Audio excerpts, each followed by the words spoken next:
So you had mentioned that you were in Montana for part of it, and that Yes. you're on ranches, and we often do wolf updates.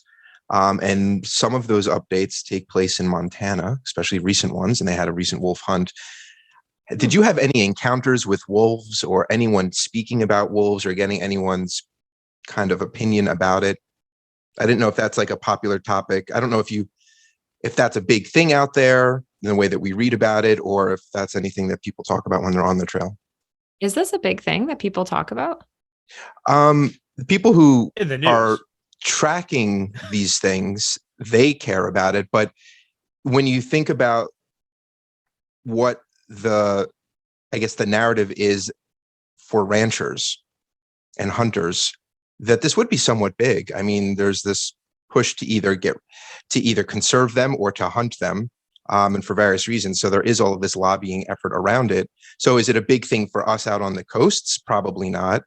But that's kind of why I'm asking. Is this even discussed out there if you had mingled with any locals or if you had any encounter with wolves? Because the whole point of the so-called need for a wolf hunt is because there's a wolf problem and they're attacking ranchers and livestock and they're overrunning the areas. The populations are growing too big, even though they're being miscounted. So I was kind of wondering if you had any perspective on that when you were out there.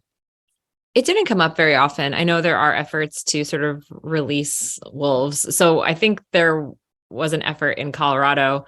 And to be honest, I heard that and I felt just internal panic because I was like, great, another creature to be aware of in the wilderness.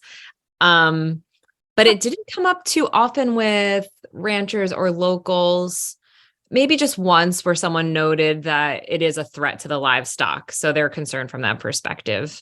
But I don't have a grasp on how often or like where exactly the wolves are being released and sort of who's monitoring that process. But it is an interesting topic. I think it's Interesting. interesting that you didn't run across anybody who talked about wolves or having any encounters with wolves necessarily. Like it didn't seem like it was a big deal to the hiker community hiking through those areas at the time.